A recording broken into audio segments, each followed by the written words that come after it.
La Cruz Roja Internacional confirmó la liberación de 2 rehenes, 2 mujeres israelíes hasta ahora en poder del grupo terrorista Hamas.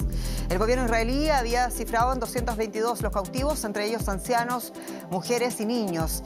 De los rehenes como instrumento de presión política y también de la catástrofe humanitaria que se cierne sobre los hospitales de Gaza. Hablaremos en esta edición de Noticias. Soy Jenny Pérez y en Berlín. Destacamos. Hamas anunció la liberación de 2 rehenes israelíes. En esta edición escucharemos el testimonio de una madre israelí cuyos hijos adolescentes se encuentran en poder de la organización terrorista considerada por la Unión Europea. El ejército israelí anuncia que la guerra con Hamas podría durar meses. Israel intensifica los ataques aéreos en toda la franja de Gaza, en preparación para lo que se cree inminente incursión terrestre. Y el ganador de la primera vuelta para presidente en Argentina, Sergio Massa, realiza una serie de anuncios, entre ellos que va a convocar a un gobierno de unidad nacional y que hará todo lo posible por llevar al Papa Francisco a Argentina en 2024.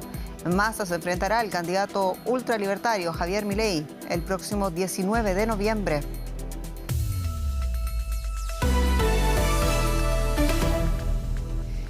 Israel confirmó este lunes que el grupo radical islámico Hamas liberó a 2 mujeres israelíes que mantenía cautivas en la franja de Gaza. Las 2 residentes octogenarias del kibutz Nir Oz fueron conducidas al paso de Rafah en el sur de la franja de Gaza, en la frontera con Egipto. De allí fueron entregadas al ejército israelí y trasladadas a un centro médico. Sus maridos siguen cautivos en Gaza. Washington reaccionó con satisfacción a esta liberación de rehenes. Al menos 220 personas siguen aún cautivas del grupo terrorista. En medio de todo esto, Hamas libera a 2 rehenes, esta vez 2 mujeres israelíes, y conectamos con quien ven. Miguel Ayestarán en Jerusalén con los detalles. Miguel, ¿qué más has podido recoger sobre esta noticia? Y también, por favor, ¿cómo el asunto rehenes está condicionando el manejo de esta grave crisis? Escuchábamos al presidente Biden, por ejemplo, decir que no habrá alto el fuego en Gaza hasta que Hamas libere a todos los rehenes. El brazo armado de Hamas acaba de anunciar la liberación de esas 2 mujeres de 78 y 85 años del kibutz de Nir Oz. Fueron secuestradas de este kibutz, llevadas a la fuerza a Gaza, y hoy el brazo armado informa de su liberación. Dice que les han puesto en manos de la Cruz Roja Internacional y que han sido llevadas al paso de Rafah, al paso entre Gaza y Egipto. La prensa israelí también está confirmando este extremo y ya son 4 los rehenes liberados desde el viernes. 4 de ese grupo de más de 200. Hoy el ejército confirmaba esa cifra de 222. Han podido notificar a sus familias. Pues bien, ahora ya serían 220. Un grupo muy importante que sin duda está teniendo una influencia directa, un impacto directo en lo que es la evolución de esta guerra, y que según los medios israelíes es uno de los factores que podría estar llevando a tener que retrasar esa operación terrestre. Primero se quiere resolver esta crisis, una crisis sin precedentes debido a este gran número, y hay muchos esfuerzos de mediación abiertos, sobre todo desde Qatar y desde Egipto. También Turquía se ha mostrado dispuesto, pero hasta el momento ha sido Qatar y Egipto, según Hamas, quienes han podido mediar, y hasta ahora las 4 liberaciones que se han realizado, los islamistas han dicho que ha sido por motivos humanitarios. Desde el diario New York Times dicen que podría ser un grupo de unos 50 los que podrían salir en los próximos días. Se piensa que son aquellos que tienen doble nacionalidad, aunque de momento hay mucha confusión en este punto, y sin duda pues habrá que esperar, pero yo estoy totalmente seguro que es uno de los factores que están determinando lo que está siendo la evolución de esta guerra. Antes de la guerra con Hamas, Miguel, los israelíes estaban muy divididos en torno a este gobierno de coalición ultraconservadora. ¿Qué se dice en medio de todo esto de la figura de Benjamín Netanyahu y también de su gobierno conservador y ultrarreligioso, cuya principal consigna de campaña, recordemos, era mejor seguridad para el Estado judío? Sí, de hecho, Benjamín Netanyahu era conocido como Mr. Seguridad hasta que ha pasado esto, ¿no? Este error tan fuerte dentro del aparato de seguridad que permitió esa invasión de Hamas y esa matanza en los kibbutz que rodean a la franja. Hay 2 situaciones en estos momentos que hay que tener en cuenta. La primera, hay tensión entre el gobierno y el ejército. Los militares quieren empezar esa operación terrestre lo antes posible, se sienten en deuda con su pueblo, sienten que han fallado a Israel por ese error de seguridad y quieren ir a por Hamás y acabar con ellos, ¿no? Pero el gobierno está recibiendo también presiones desde Estados Unidos, según informa también The New York Times, para que intente retrasar un tiempo esta operación terrestre para resolver crisis como la de los rehenes, para permitir más entrada de ayuda humanitaria y también para que los estadounidenses preparen a sus tropas en esta región, porque puede haber grupos proiraníes que les ataquen en países como Irak y quieren estar preparados. La diferencia política en Israel sigue. Benjamín Netanyahu es una figura que mantiene dividido a este país. Lo que ocurre es que ahora están en situación de guerra y esto ha unido a todo el pueblo israelí. Eso sí, pasada esta guerra, todos apuntan a la figura de Netanyahu como el gran responsable por este enorme fallo de seguridad que ha causado la muerte a 1.400 israelíes y tiene a más de 200 secuestrados en Gaza. Miquel Ayestarán, muchas gracias en Jerusalén. Gracias a vosotros. El pasado 7 de octubre, islamistas de Hamás entraban por la fuerza en las casas de aldeas israelíes en el sur, atacaron, asesinaron y secuestraron a civiles desarmados. Desde allí no ha vuelto a hacer lo mismo para las víctimas y para sus familiares. A continuación vamos a escuchar el testimonio de Renana Gomej, una madre que tiene a sus 2 hijos cautivos en poder de los fundamentalistas islámicos. Claramente hubo una lluvia de cohetes cayendo sobre nosotros, por lo que estaban muy asustados. En cierto momento dijeron que comenzaron a escuchar disparos afuera de la casa y les dije que probablemente era el ejército protegiéndonos. Empecé a recibir mensajes de texto de otros miembros de la comunidad. Vivimos en una pequeña comunidad alrededor de 400 personas. Comenzamos a recibir mensajes que decían que había terroristas andando afuera libremente, vestidos con uniformes del ejército israelí. Y ya sabes, les decían a la gente que no saliera ni abriera las puertas. Luego los mensajes comenzaron a decir que estaban entrando en casas, llevándose a la gente y quemando familias dentro de sus hogares. Apenas media hora. Una hora después, no sabría decirlo con certeza, era todo muy confuso. Dijeron que me llamaban y dijeron que escucharon a alguien entrando. Susurraron y les pedí que se mantuvieran callados y en línea conmigo. Y solo unos minutos después pude escuchar a algunas personas hablando entre ellas, probablemente 2 o 3 personas hablando en árabe. La puerta de la habitación segura se rompió, a pesar de que mi hijo mayor la sostenía con mucha fuerza. Es un joven fuerte, pero ya no pudo sostenerla más. Abrieron la puerta de la habitación y pude escuchar a mi hijo más joven diciendo por teléfono, no me lleven, soy muy joven. Y eso fue todo.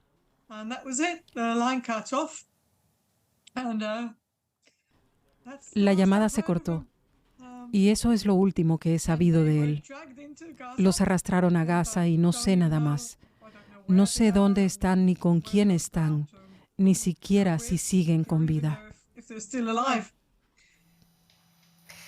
En medio de todo esto, el ejército de Israel intensifica sus ataques contra la franja de Gaza. Según fuentes militares, en 24 horas habrían alcanzado al menos 320 objetivos de la organización islamista Hamás, como instalaciones de túneles, centros de mando y puestos de observación. El Ministerio de Sanidad de Gaza, controlado por Hamás, informa que ya han muerto unas 5.000 personas en los bombardeos desde el 7 de octubre. Las fuerzas terrestres israelíes también han lanzado incursiones terrestres limitadas en Gaza en busca de los rehenes. Explosiones de gran intensidad en la franja de Gaza. El ejército israelí asegura haber atacado más de 320 objetivos militares en 24 horas con el fin de eliminar a combatientes del grupo islamista Hamás. El principal objetivo sigue siendo la búsqueda de los rehenes en poder de la organización terrorista. Nuevas informaciones israelíes cifran en al menos 222 las personas capturadas. Según un portavoz militar, tropas de infantería entraron también de forma esporádica en la franja de Gaza durante la noche. Un soldado israelí murió en la operación. Hubo una incursión en la que se atacaron docenas de objetivos, lugares donde los terroristas se están reuniendo y organizando para preparar las próximas etapas de la guerra. Nuestra misión es reducir esas amenazas. Por eso empleamos todo el tiempo disponible para mejorar nuestra preparación y nuestra capacidad para llevar a cabo la operación terrestre de la mejor manera posible. No solo el norte de la Franja de Gaza, también el sur es objetivo del ejército israelí. Pues también aquí Hamas sigue lanzando misiles hacia Israel.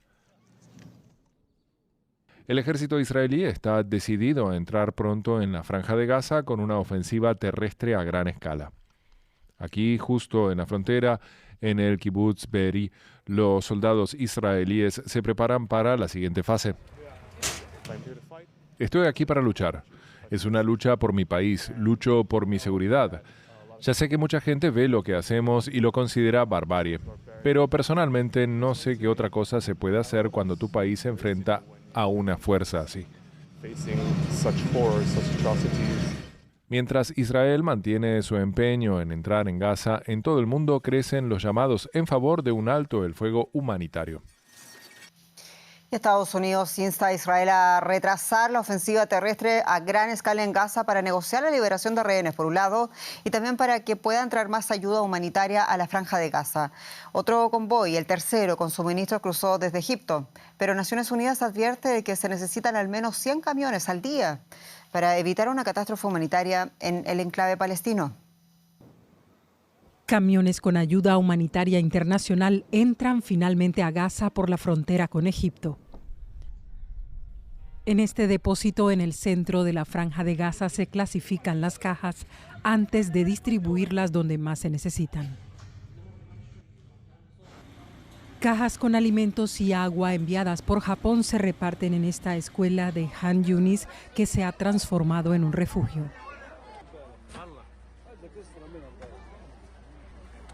Pero a pesar de este alivio, también hay frustración. Dejé mi casa a toda prisa, sin llevarme nada, solo la camiseta y los pantalones que llevo ahora. La ayuda que nos ha llegado es solo un poco de las muchas cosas que necesitamos.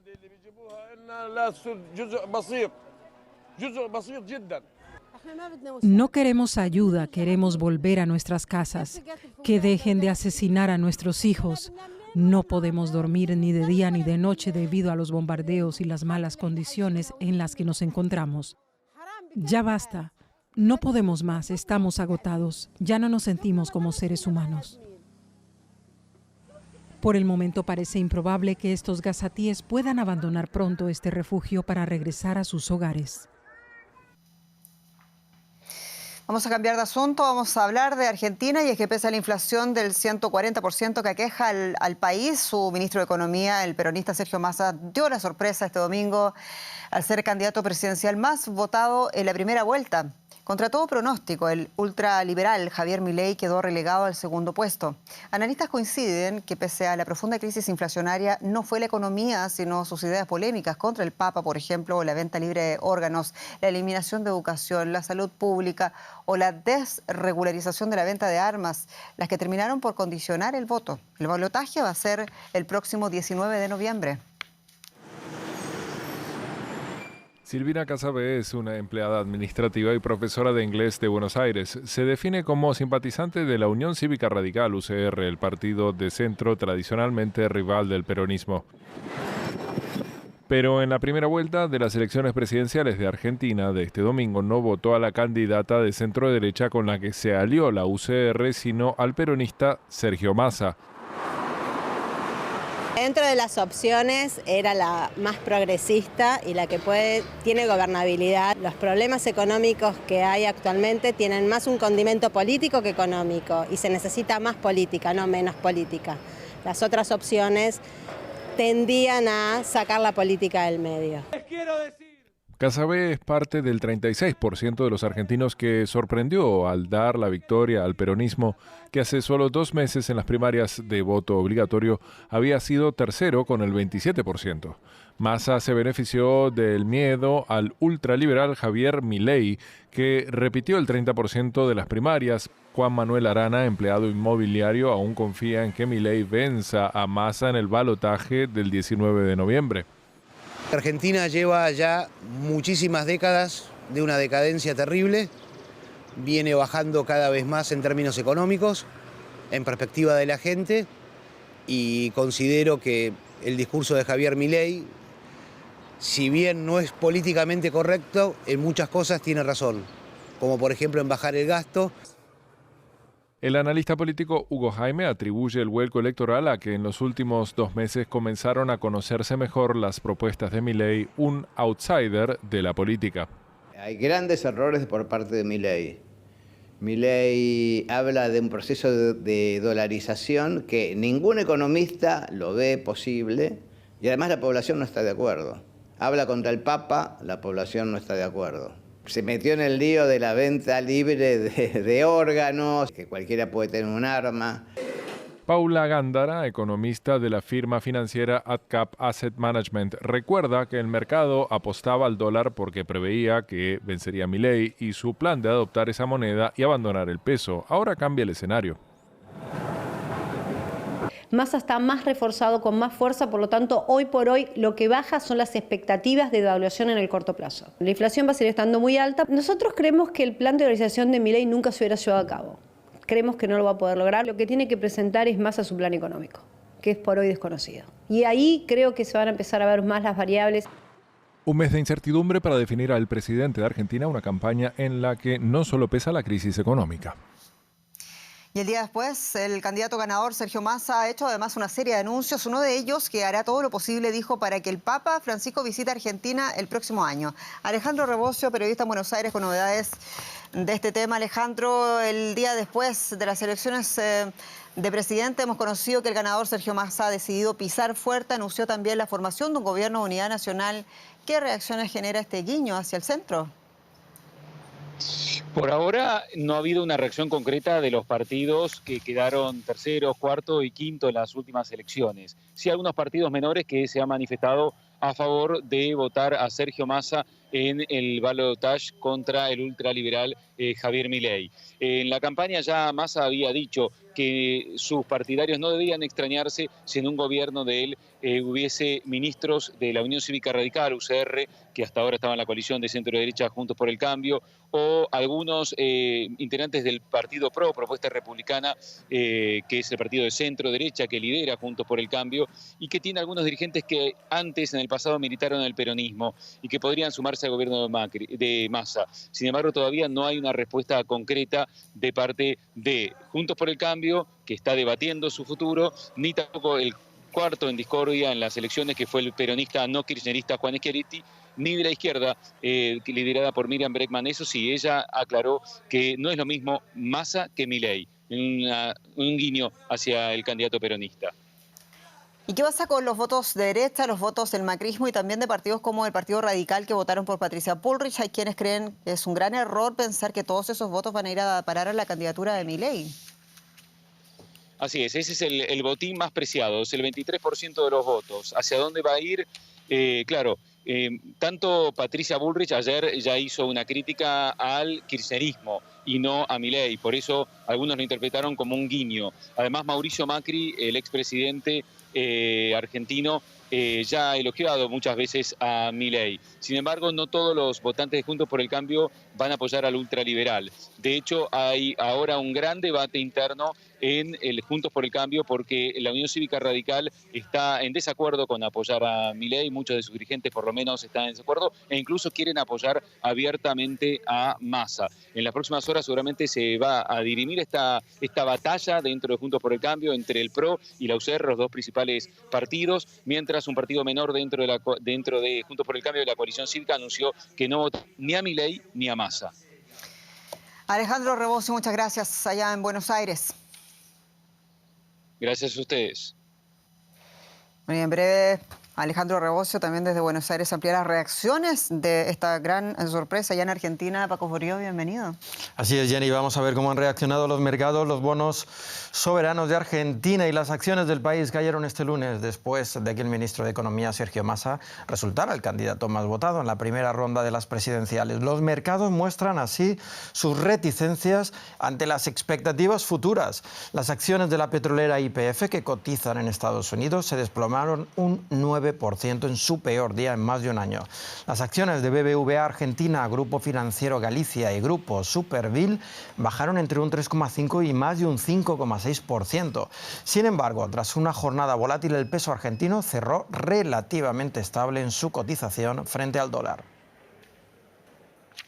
Pues nos vamos directos a Buenos Aires con Alejandro Rebosio. Alejandro, cuéntanos más sobre la reacción del peso y los mercados a estos resultados que han sorprendido a la mayoría de los expertos. Sí. En Argentina, recordamos, hay un mercado cambiario con varios controles. Por lo tanto, hay un peso oficial que está fijo, que el gobierno lo ha fijado por lo menos hasta el balotaje del 19 de noviembre, y varios tipos de cambio paralelos. Donde más se mueve dinero es el llamado dólar contado con liquidación. Ese dólar, el viernes, había subido 16%. Ya venía subiendo, pero el viernes solamente subió 16% porque los inversores, grandes empresas, grandes fortunas que giran divisas al exterior con este tipo de cambio, bueno, lo que querían era protegerse y pasar las elecciones dolarizados. ¿Por qué? Porque preveían que una victoria de Javier Milei, el candidato ultraliberal, y su proyecto de dolarizar la economía argentina. Sin embargo, hoy, al triunfar Sergio Massa, lo que sucedió es lo contrario. Así como subió el viernes 16%, hoy ese dólar contado con liquidación bajó 15%. Al mismo tiempo, como comentabas, acciones y títulos públicos bajaron, pero esto tiene que ver no tanto con una desaprobación hacia Massa, sino con que muchos inversores habían invertido en acciones y títulos públicos para dolarizarse y pasar con títulos o acciones en moneda dura y no en pesos, lo que era el tránsito del resultado electoral. Y teniendo en cuenta que el ganador de ayer, Sergio Massa, es el actual ministro de Economía, ¿podría llevarse algún sobresalto de aquí hasta las elecciones de noviembre? Lo que está claro es que el sobresalto permanente lo va a tener la gente en el bolsillo, porque la inflación no va a seguir siendo alta. Venimos de un 12% en solamente agosto, 12% en septiembre. Quizás en octubre puede ser un poquito menor, pero sigue siendo alta. Lo que no se prevé ahora, los analistas descartan después de la victoria de Massa, es que vaya a haber una devaluación del peso en el mercado oficial. Y eso es importante para las expectativas de Massa porque cuando sube el dólar en el mercado oficial, eso impacta mucho más en los precios que cuando sube en los mercados paralelos. Por lo tanto, por lo menos en ese aspecto puede haber tranquilidad en cuanto al tipo de cambio oficial. En cuanto al tipo de cambio paralelo, puede llegar a volver a subir en la medida que pasen las 4 semanas de campaña electoral y Javier Milei vuelva a tener alguna oportunidad de recuperar la ventaja y triunfar en las elecciones. Pero bueno, habrá que esperar a las encuestas y a las expectativas que haya en los inversores. Gracias, Alejandro Rebosio, desde Buenos Aires. Gracias a ustedes. La compañía energética estadounidense Chevron comprará a su competidor Hess por $53.000 millones. Ambos consorcios anunciaron la fusión este lunes en un momento en el que el petróleo cotiza por encima de los $87 por barril, un nivel históricamente alto que ha disparado los beneficios de los gigantes energéticos. Es la segunda gran operación del sector en lo que va de mes. Hace menos de 2 semanas, ExxonMobil anunció que adquiriría Pioneer Natural Resources por unos $60.000 millones. Los grandes productores aprovechan las oportunidades mientras suben los precios del petróleo, que se han incrementado ya en un 9% en lo que va de año. Ana Nieto, ¿qué gana Chevron con la compra de Hess y qué hay detrás de esta ronda de consolidación? Pues Paco, con Hess, Chevron está diversificando su cartera de yacimientos de petróleo y de gas, pero además aumenta su presencia no solamente en Norteamérica, sino también en Sudamérica, donde Hess tiene un activo que la convierte en una de las compañías de mediano tamaño de más atractivo, que es sus operaciones en las aguas territoriales de Guyana. En estas aguas territoriales de Guyana, ExxonMobil descubrió en el año 2015 unas grandes reservas de petróleo, 11.000 millones de barriles, y es ahora mismo uno de los yacimientos más importantes del mundo en su desarrollo. Tras la ola de consolidación hay la oportunidad de utilizar el dinero que está llegando del alza del precio del petróleo para consolidar liderazgos en áreas de muy alto rendimiento, como la propia Guyana o la cuenca pérmica de Texas y Nuevo México. Además, es un redoble por la apuesta por Estados Unidos, por el sector en Estados Unidos, que ahora mismo está en récord tanto de producción como de exportación, y por la vigencia y el futuro de los combustibles fósiles. Pero justo cuando se habla más de los objetivos del Acuerdo de París, ¿se redobla ahora el interés en combustibles fósiles? Así es. Además de las compras de Exxon y Chevron, se anticipan otras dentro del mismo sector en el futuro por la consolidación que tiene que haber. Las petroleras además consideran que hay mucho combustible fósil por consumir. De hecho, la Agencia Internacional de la Energía dice que no se va a llegar hasta al techo del consumo hasta bien entrada esta década, posiblemente antes del año 2030. Pero una vez que se llegue a ese techo, la demanda no va a caer de la noche a la mañana y alguien tiene que producir este petróleo y este gas. Pero sí que llama la atención esta apuesta, sobre todo cuando hay otras empresas que están buscando un futuro más equilibrado desde el punto de vista medioambiental y no como plan B, sino como plan A. Hoy precisamente Toyota ha anunciado que ya puede producir los nuevos motores eléctricos de mayor rendimiento que prevén un mejor futuro para el coche eléctrico. Esta es un plan A para Toyota. De los avances medioambientales vamos a hablar mucho el próximo mes con el COP28 desde Dubái. Veremos a ver cuál es el futuro industrial y económico que tenemos por delante. Gracias, Ana, por estas informaciones desde Nueva York. Gracias. Tiempo ahora para hacer un resumen. Mucho más ha sucedido este día en el mundo y vamos con lo siguiente, Paco. Es así, comenzamos con el tema que comenzamos. Esta información, este noticiero, es lo que anunció la Cruz Roja Internacional, que finalmente confirmó la versión de Hamas. Fueron liberadas 2 rehenes, 2 mujeres israelíes en poder de la milicia islámica. El gobierno israelí había anunciado más de temprano a 222 personas como rehenes en poder de Hamas tras el ataque en su territorio del pasado 7 de octubre. Israel ha intensificado nuevamente los ataques aéreos en toda la franja de Gaza, en donde el número de muertos aumenta rápidamente. Las autoridades gazatíes aseguran que más de 5.000 personas han perdido la vida en los bombardeos. Y así nos despedimos, como siempre, agradeciéndoles su confianza y su sintonía. Soy Jenny Pérez. Esto es Deutsche Welle Noticias en español desde Berlín. Gracias y hasta pronto.